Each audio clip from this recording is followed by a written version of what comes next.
Seri 10 Pedang Kayu Harum, Si Kumbang Merah, Cerita, Ho Ping Hu, Audiobook, Novel Silat, Bab 57. Hai membelalakan matanya dan tersenyum girang. Bagus sekali, engkau datang tepat pada waktunya, Han Xiong. Yang muncul ini memang Pek Han Xiong. Dia sedang melakukan penyelidikan dan begitu tiba, dia mendengar suara ribut-ribut dan melihat Hai sudah dikepung banyak orang. Juga dia mengenal Han Lojin dan Ji Sun Bi. Terkejutlah Han Xiong yang sama sekali tidak mengira bahwa Ang Hongchu menjadi pimpinan Ho Han Pang, dan juga Ji Sun Bi menjadi pembantu si Kumbang Merah. Jangan khawatir, Hai, mari kita basmi semua tikus busuk ini, kata Han Xiong yang sudah melayang turun dari atas uungan rumah di mana tadi dia bersembunyi. Dapat dibayangkan betapa kaget rasa hati Han Lojin ketika melihat munculnya Pek Han Xiong. Orang kedua sesudah Hai yang paling diseganinya karena dia tahu bahwa pemuda ini juga sukar ditandingi olehnya. Akan tetapi dia mengandalkan anak buahnya yang banyak dan pada saat itu, muncul pula Tang Gan dan Tang Chun Sek dari dalam. Mana Qi Liong? Tanya Han Lojin kepada Chun Sek.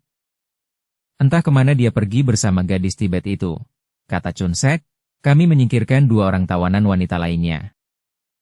Dia pun terkejut melihat munculnya Pek Han Xiong dan Hai. Tanpa banyak cakap lagi Tang Gan lantas mencabut pedang Kuan Im Kiam yang dirampasnya dari sumainya, Siang Koan Bhilian. Adapun Tang Chun Sek juga sudah mencabut Hok Mo Kiam, sepasang pedang milik Chia Kui Hong yang telah dirampasnya. Terkejutlah Han Xiong ketika melihat pedang Kuan Im Kiam di tangan Tang Gan. Kuan Im Kiam, serunya, jika pedang pusaka itu berada di tangan orang yang tak dikenalnya ini, hal itu berarti bahwa Bhilian berada di situ pula dan mungkin sudah menjadi tawanan sehingga pedangnya dapat dirampas. Siang Koan Bhilian sudah menjadi tawanan mereka, Han Xiong. Juga Chia Kui Hong dan Mayang, kata Hai yang melihat kekagetan sahabatnya. Hai mengenal Hok Mo Siang Kiam, sepasang pedang milik Kui Hong yang sekarang berada di tangan Tang Chun Sek. Dia pun segera menggerakkan tangannya dan nampak sinar kilat ketika Hong Chu Kiam tercabut dan berada di tangannya. Juga Han Xiong sudah mencabut Gin Hua Kiam sehingga nampak sinar putih berkilauan. Dua pemuda itu kini sudah berdiri saling membelakangi, siap menghadapi pengeroyokan Han Lojin bersama para pembantunya dan banyak anak buahnya itu. Hai dan Han Xiong maklum bahwa mereka menghadapi lawan yang kuat dan jumlahnya banyak. Akan tetapi mereka sudah mengambil keputusan untuk melawan mati-matian, bukan saja untuk menyelamatkan diri sendiri, melainkan juga untuk dapat menyelamatkan 3 orang gadis yang menjadi tawanan di situ. Kepung, tangkap atau bunuh saja mereka. Kini Han Lojin mengeluarkan perintah bunuh karena sungguh bukan merupakan pekerjaan mudah untuk menangkap hidup-hidup 2 orang pemuda perkasa itu, bahkan amat sukar. Dia sendiri sudah mengeluarkan senjatanya yang luar biasa dan yang selama ini belum pernah dia perlihatkan atau pergunakan, yaitu sebatang rantai baja yang besar dengan 2 macam senjata di kedua ujung rantai yang panjangnya 2 meter itu. Ujung pertama merupakan sebatang pisau yang kedua sisinya tajam dan runcing, sedangkan ujung kedua merupakan kaitan yang kokoh dan runcing. Begitu rantai baja itu diputar, terdengarlah suara mendengung bagai kumbang dan angin menyambar-nyambar, tanda bahwa senjata itu digerakkan oleh tenaga yang dahsyat. Namun senjata seperti itu kurang leluasa digerakkan karena banyaknya teman atau anak buahnya yang mengepung dan mengeroyok, ada bahaya mengenai teman sendiri. Maka dia pun hanya ikut mengepung dan belum ikut menyerang. Kini yang maju menyerang hanyalah Ji Sun Bi dengan sepasang pedangnya, Tang Chun Sek, Tang Gan dan 5 orang pembantu lain yang kepandaiannya sudah lumayan, serta puluhan orang yang mengepung dan mengeroyok, dan terjadilah pertempuran yang hebat di mana Hai dan Han Xiong mengamuk bagaikan 2 ekor naga sakti. Han Lojin menoleh ke kanan-kiri, mencari-cari dengan pandang matanya. Dia mendongkol sekali karena Sim Qi Liong, pembantu utamanya yang paling lihai, yang diharapkan akan mampu menandingi lawan, belum juga nampak. Di manakah adanya Sim Qi Liong? Telah terjadi sesuatu yang aneh atas diri Sim Qi Liong. Hati Sim Qi Liong tergoncang hebat semenjak dia melihat Mayang, gadis peranakan Tibet yang menjadi tawanan. Dia telah jatuh cinta seperti yang belum pernah dialaminya. Bukan sekedar bangkit gairahnya, sama sekali bukan, melainkan benar-benar dia jatuh hati. Karena itu, ketika mereka semua mengeluarkan Tan Hok Seng atau Tang Gan dari dalam kamar tahanan di mana pemuda ini ikut terbius ketika mereka melumpuhkan Bhilian, dan diperkenalkan dengan pembantu baru ini, mereka bertiga, yaitu Sim Ki-leong, Tang Chun-sek dan Tang Gan, segera berkenalan. Dari sikap dan percakapan mereka, ketiganya menyatakan cinta kepada 3 orang gadis yang menjadi tawanan. Sim Ki-leong lantas mengajukan usul kepada Chun-sek dan Tang Gan agar mereka bertiga menghadap Beng Chu agar mereka dapat memiliki gadis masing-masing yang telah mereka pilih. Kalau kita tidak segera menghadap Beng Chu dan menyatakan cinta kita terhadap mereka, tentu kita akan kehilangan. Aku yakin bahwa Beng Chu tidak akan mau melepaskan mereka bertiga. Kita hanya akan gigit jari saja bila gadis yang kita cinta itu akhirnya nanti menjadi milik Beng Chu semua. Demikian dia membujuk. Chun-sek memang jatuh cinta kepada Kui Hong dan sejak dahulu sudah bangkit birahinya melihat Kui Hong. Juga Tang Gan sudah tergila-gila sekali pada Siang Koan Bilian yang menjadi sumainya. Maka, sesudah mendengar ucapan Sim Ki-leong itu mereka langsung menyetujui. Tentu saja kedua orang pemuda itu maklum sepenuhnya bagaimana watak ayah mereka. Ang Hongchu pasti tidak akan begitu saja melepaskan 3 orang gadis cantik itu. Seperti seekor kumbang merah yang selalu kehausan tidak akan melewatkan 3 tangkai bunga yang demikian segar mengharum. Demikianlah, ketika mereka bertiga dibentak oleh Han Lo Jin sesudah mereka menyatakan cinta mereka terhadap 3 orang gadis tawanan itu, lantas mereka diperintahkan untuk memisah-misahkan 3 orang gadis itu, ketiganya tak berani membantah dan mereka lalu memasuki lorong tempat tahanan dalam tanah. Biarpun ketiganya memperlihatkan sikap yang sama-sama gembira walaupun permohonan mereka ditolak, namun isi hati mereka berbeda. Jauh berbeda seperti bumi langit. Jika Tang Gan dan Tang Chun-sek merasa bergembira karena mereka akan mendapatkan kesempatan berdua saja dengan gadis yang mereka cinta, dan mereka sudah mengambil keputusan hendak mendahului ayah mereka untuk terlebih dulu memperkosa gadis yang mereka cinta itu selagi mereka terbius. Sebaliknya Sim Ki-leong merasa gembira karena dia mendapat kesempatan untuk menolong Mayang. Ya, terjadi perubahan besar dalam diri atau batin Sim Ki-leong yang pernah menjadi murid pendekar sadis dan istrinya di Pulau Teratai Merah itu. Dia sungguh-sungguh jatuh cinta kepada Mayang. Dia merasa kasihan dan ingin menolong gadis itu, bukan sekedar ingin memuaskan gairah nafsunya seperti Tang Chun-sek dan Tang Gan. Dengan mudah mereka membuat 3 orang gadis itu roboh terbius dalam kamar tahanan. Kemudian mereka membuka pintu kamar itu dan otomatis mereka memondong gadis yang menjadi pilihan hati masing-masing. Melihat 3 orang pembantu utama ini, para penjaga tidak ada yang berani bertanya. Bahkan mereka cepat-cepat keluar dari tempat itu ketika Ki-leong memerintahkan mereka pergi. Kemudian, tanpa mengeluarkan sepatah kata pun, 3 orang itu berpencaran, menuju ke kamar tahanan yang lebih kecil sambil memondong gadis pilihan masing-masing. Kalau Tang Gan dan Tang Chun-sek yang memondong Bilian dan Kui Hong bermaksud membawa gadis mereka ke kamar kemudian menggaulinya dengan paksa selagi mereka masih terbius. Sebaliknya Ki-leong membawa Mayang ke kamar paling sudut. Memang dia sudah mempersiapkan obat penawar bius. Dia menutupkan pintu kamar itu, merebahkan Mayang di atas pembaringan, kemudian dia mempergunakan obat penawar bius yang diciumkan di depan hidung gadis itu. Tak lama kemudian Mayang mengeluh lirih sambil menggerakkan pelupuk matanya. Begitu darah itu membuka mata dan melihat Sim Ki-leong yang duduk di dekat pembaringan, dia meloncat dan siap menyerang. Tenanglah, Nona, dan jangan berisik, bisik Ki-leong. Aku telah membawamu ke sini dan menyadarkanmu dari obat bius. Aku sedang menyelamatkanmu, hendak mengajakmu lari dari tempat ini. Mayang menghentikan gerakannya yang tadinya siap menerjang itu, lalu dia memandang Ki-leong dengan kedua alis berkerut dan sinar mata penuh kecurigaan. Engkau, hendak menolong aku? Bukankah engkau adalah seorang pembantu Han Pangcu yang paling lihai? Namamu Sim Ki-leong, bukan? Tidak perlu kalian membujuk. Sampai mati aku tidak akan mau menyerah. Pest, Nona Mayang, aku bersungguh-sungguh, engkau harus secepatnya lari dari sini. Aku akan mengawalmu dan aku yang akan menahan serta melindungimu kalau ada yang mengejarmu nanti. Bersiaplah, nanti dulu. Mayang masih tetap merasa curiga. Sim Ki-leong, jika engkau tidak berbohong, lantas apa artinya ini? Mengapa engkau mendadak mengkhianati pimpinanmu dan hendak menolong aku? Dengan sinar mata tajam penuh selidi gadis itu mengamati wajah yang tampan itu, masih penuh kecurigaan. Nona, tak perlu berpanjang cerita. Waktu kita sedikit sekali. Selagi Pangcu masih berada di taman, kita dapat melarikan diri. Kenapa aku menolongmu? Kenapa? Karena aku cinta padamu. Nah, aku telah berterus terang, percaya atau tidak terserah kepadamu. Aku tak ingin melihat engkau celaka. Mayang memandang bengong. Bagaimana dia bisa percaya? Secara tiba-tiba ada orang jatuh cinta begitu saja kepadanya. Tetapi harus diakuinya bahwa pemuda ini tampan dan gagah, juga berilmu tinggi. Tapi kau jahat, kau membantu Ang Hongcu yang jahat. Tiba-tiba dia berkata, aku tidak sudi kau tolong. Pandang mata pemuda itu tiba-tiba saja nampak sedih dan wajahnya pucat. Dia merasa seperti ditampar. Baru sekarang dia merasa sedih karena ada orang mengatakan bahwa dia jahat. Ah, betapa inginnya untuk menjadi seorang pendekar, bukan penjahat. Semua cita-cita untuk hidup senang sekarang sama sekali tidak ada artinya dibandingkan dengan sambutan gadis ini terhadap cintanya. Apapun rela dia korbankan demi cintanya. Pandang mata itu. Ah, tidak dapat dia menahannya.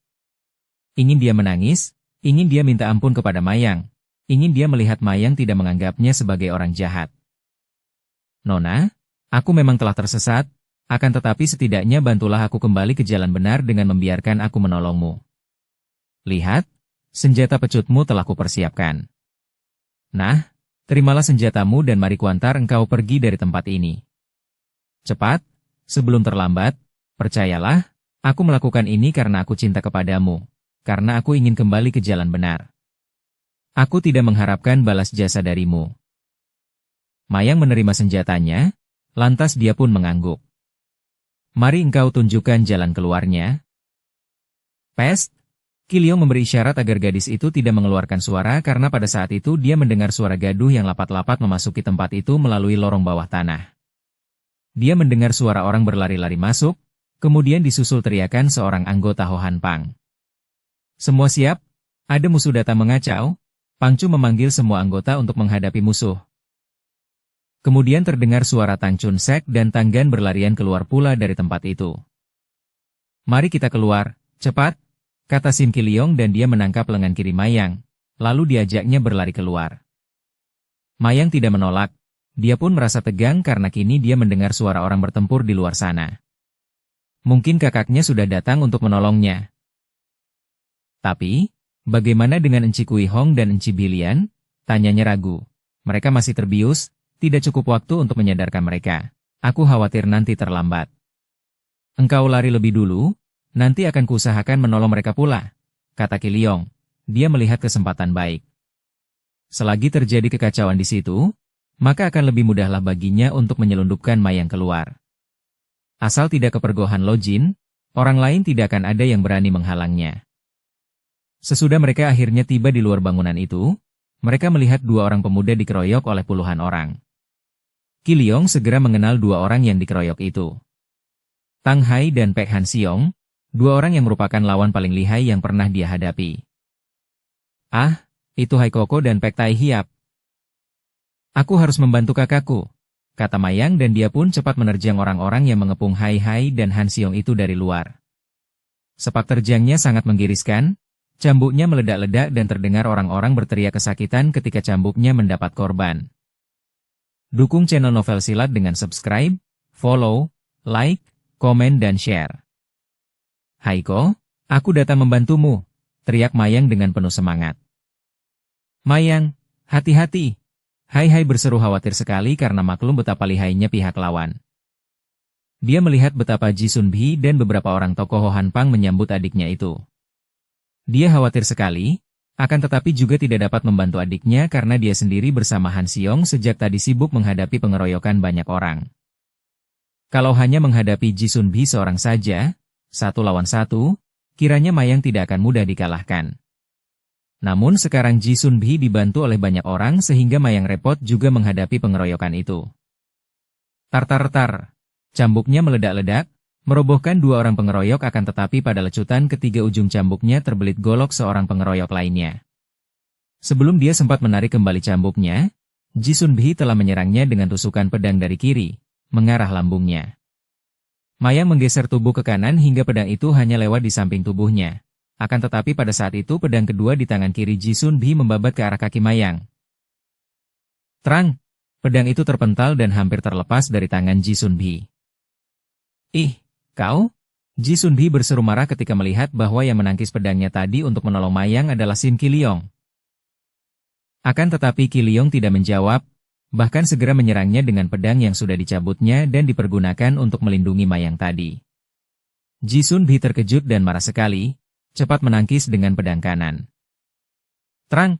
Pedang Ji Sun Bi terlepas dari pegangannya sebab Qi Liong memang telah mengerahkan tenaga sepenuhnya, dan di saat berikutnya sebuah tendangan sudah membuat wanita itu terjengkang. Ji Sun Bi cepat bergulingan untuk menghindarkan diri dari serangan lanjutan, dan dia pun terkejut bukan main, di samping penasaran dan marah melihat Sim Qi Liong yang pernah menjadi pemimpinnya itu kini membalik. Tar-tar-tar. Cambuk di tangan Mayang meledak-ledak dan menyambar-nyambar ke arah tubuh Ji Sun Bi yang bergulingan itu. Ji Sun Bi memutar pedangnya untuk melindungi tubuh dan terus bergulingan ke arah anak buah Ho Han Pang. Karena banyak anggota Ho Han Pang yang membantunya membendung serangan Mayang, maka wanita itu dapat lolos dari cambuk Mayang. Akan tetapi dia telah kehilangan sebatang pedang dan pahanya terasa nyeri oleh tendangan Sim Qi Liong. Mayang! Hai berseru girang melihat adiknya masih dalam keadaan selamat. Akan tetapi dia terbelalak keheranan melihat Sim Qi Liong sedang dikeroyok oleh Ji Sun Bi serta beberapa anggota Ho Han Pang. Pemuda itu membantunya, atau lebih tepatnya membela dan membantu Mayang. Hai adalah seorang yang cukup cerdik untuk dapat menduga apa yang sudah terjadi dengan pemuda gemblengan Pulau Teratai Merah itu. Tak salah lagi, tentu Sim Qi Liong sudah jatuh cinta kepada Mayang lalu dia membalik, menentang kejahatan demi cintanya kepada adiknya itu.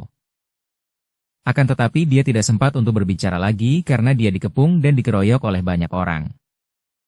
Pek Han Siong juga melihat Mayang dan merasa girang walaupun hatinya masih sangat khawatir karena dia tidak melihat dua orang gadis lainnya, terutama sekali Siang Koan Bhilian. Akan tetapi seperti Hai, dia pun sibuk menghadapi pengeroyokan para anggota Ho Han Pang. Ternyata para anggota Ho Han Pang rata-rata mempunyai ilmu silat yang cukup tangguh sehingga pengeroyokan mereka yang begitu banyak itu telah membuat Hai dan Han Siong kewalahan juga, walaupun mereka kini dibantu oleh Mayang dan Sim Qi Liong. Di lain pihak Han Lo Jin juga merasa penasaran bukan main, apalagi melihat Sim Qi Liong yang sekarang membantu pihak lawan. Sim Qi Liong, manusia busuk pengkhianat hina. Bentaknya ketika melihat betapa pemuda itu melindungi dan membela Mayang. Engkau berani melawan kami. Han Lo Jin, demi cintaku yang murni, aku siap untuk membela Mayang dengan nyawaku, kata Sim Qi Liong sambil mengamuk di samping Mayang. Diam-diam Hai tersenyum mendengar kata-kata itu. Memang cinta mampu merubah watak manusia, mampu menguasai manusia untuk melakukan apa saja, baik ataupun tidak baik menurut penilaian orang lain. Diam-diam Han Lo Jin kagum bukan main kepada Hai dan Pek Han Siong karena kedua orang ini sukar ditundukkan. Dan dia pun tahu betapa lihainya Sim Qi Liong, maka meskipun dia mengeroyok 4 orang muda itu dengan banyak orang, namun agaknya banyak anak buahnya yang terluka atau tewas sebelum dia memperoleh kemenangan. Di lain pihak, Hai dan Han Siong yang belum berhasil membebaskan Bhilian dan Kui Hong juga merasa bingung.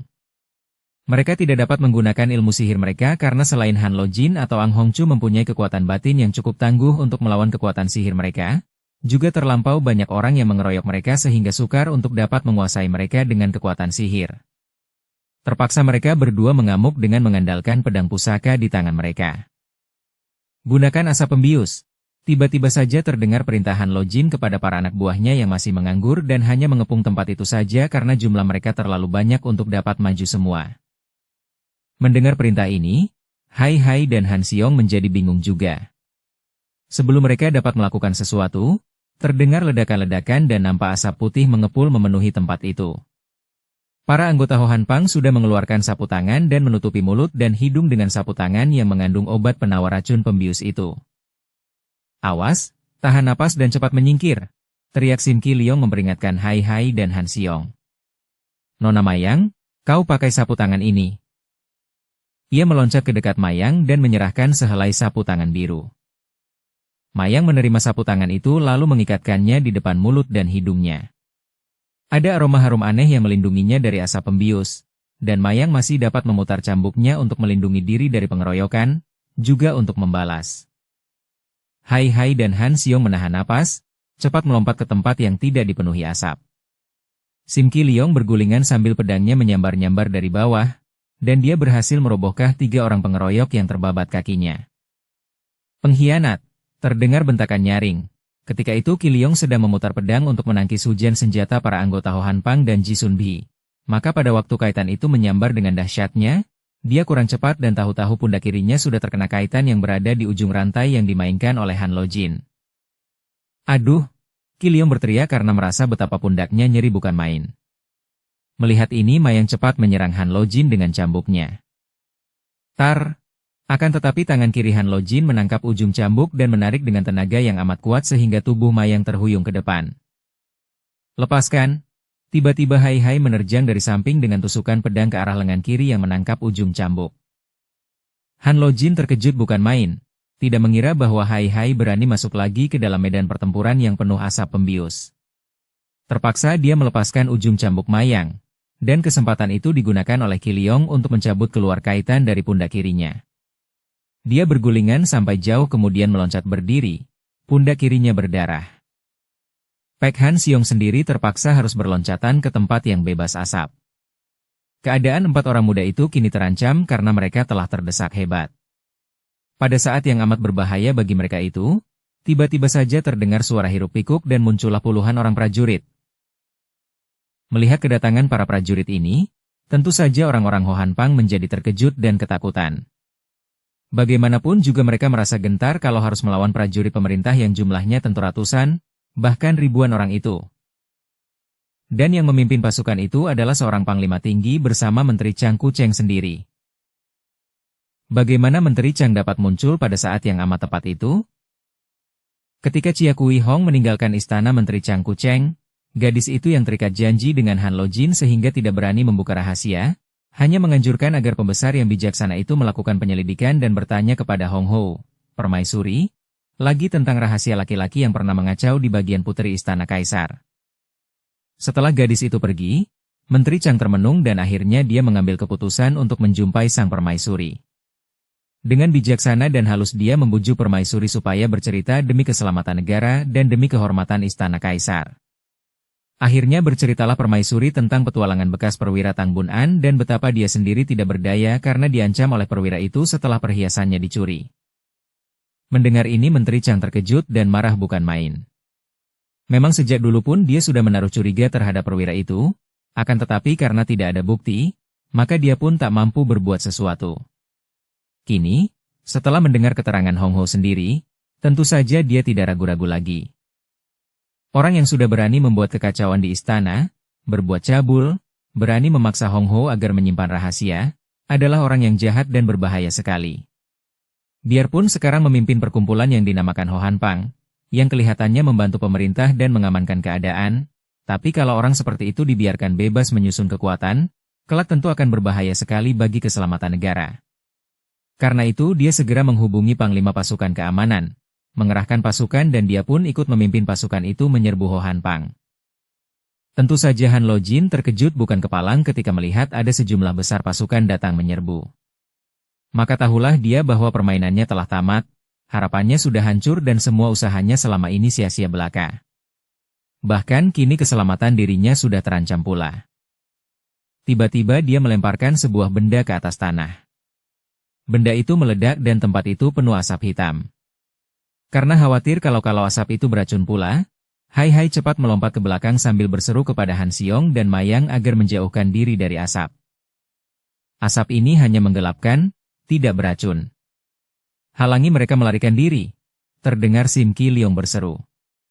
Akan tetapi, Hai Hai, Han Xiong dan Mayang sudah berloncatan ke belakang. Ketika asap telah mulai menipis, pasukan pemerintah menyerbu kembali sehingga terjadi pertempuran yang berat sebelah. Kalau tadi Hai Hai bersama Han Xiong yang kemudian dibantu Mayang dan Sim Qiliong menghadapi pengeroyokan puluhan orang banyaknya, kini puluhan orang Ho Han Pang harus menghadapi serbuan ratusan orang prajurit. Sim Qiliong sendiri yang tidak takut menghadapi asap itu.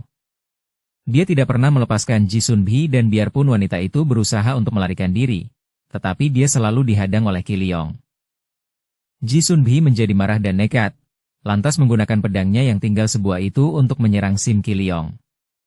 Qiliong menangkis dan Mayang yang melihat Qiliong tidak lari dari asap, segera melompat maju lagi membantu pemuda itu mengeroyok Ji Sun Bhi. Menghadapi Sim Qiliong sendiri saja Ji Sun Bhi sudah kewalahan, apalagi sekarang di situ juga ada Mayang yang memutar cambuknya dengan dahsyat. Tar-tar-tar, cambuk itu meledak-ledak di atas kepala Ji Sun Bhi. wanita ini menggerakkan pedangnya untuk melindungi kepala serta menangkis cambuk itu. Akan tetapi saat itu Sim Kiliong telah menyerangnya dengan pedang yang menusuk dada. Terkejutlah Ji Sunbi. Dia segera membuang diri ke samping untuk mengelak, akan tetapi kaki Sim Kiliong sudah menyambar dan mengenai lambungnya. Dia mengeluh dan tubuhnya terpelanting. Pada saat itu pula ujung cambuk di tangan Mayang menyambar dan mematuk ubun-ubun kepalanya. Ji Sunbi terkulai dan tewas seketika karena ubun-ubun kepalanya pecah oleh patukan ujung cambuk. Sementara itu Pek Han Siong dan Hai Hai sibuk mengamuk sambil mencari Han Lo Jin, Tang Gan dan Tang Chun Sek. Namun tiga orang itu telah menghilang di balik asap tebal tadi. Ketika melihat betapa Mayang dan Kiliong sudah berhasil merobohkan Ji Sunbi, Hai Hai meloncat ke dekat Kiliong. Kemana larinya mereka? Sim Kiliong maklum siapa yang dimaksudkan Hai Hai. Ada jalan rahasia menuju ke lorong bawah tanah. Mari. Kiliong mendahului mereka memasuki sebuah ruang yang nampaknya seperti ruangan sembahyang di mana terdapat sebuah meja sembahyang besar, lengkap dengan hio yang masih berasap dan lilin bernyala. Di samping meja terdapat sebuah singa batu yang indah ukirannya. Kiliong memegang kepala singa batu ini, kemudian mengerahkan tenaga dan memutar singa itu. Terdengar suara keras kemudian meja sembahyang itu pun bergeser, membalik dan nampaklah sebuah lubang di mana terdapat tangga menurun. Lorong ini menuju ke tempat tahanan bawah tanah. Mari kutunjukkan.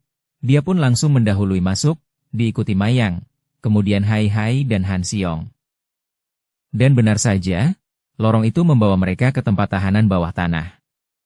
Masih ada beberapa orang anak buah Ho Han Pang di situ. Mereka segera roboh oleh amukan Sim Kiliong dan Mayang. Akan tetapi semua kamar tahanan telah kosong. Chia Kui Hong dan Siang Koan Bilian telah lenyap dari tempat tahanan itu. Ah, tentu mereka telah dilarikan oleh Ang Hong Chu dan dua orang pembantunya itu. Kata Hai Hai, dua orang pembantu itu adalah Tang Gan dan Tang Chun Sek.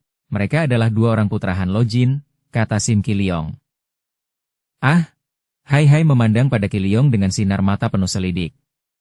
Sim Kiliong, jika benar engkau telah menyadari diri dan insyaf, hendak merubah jalan hidupmu, lekas katakan kemana mereka itu pergi. Sim Kiliong memandang kepada Mayang dan menarik napas panjang.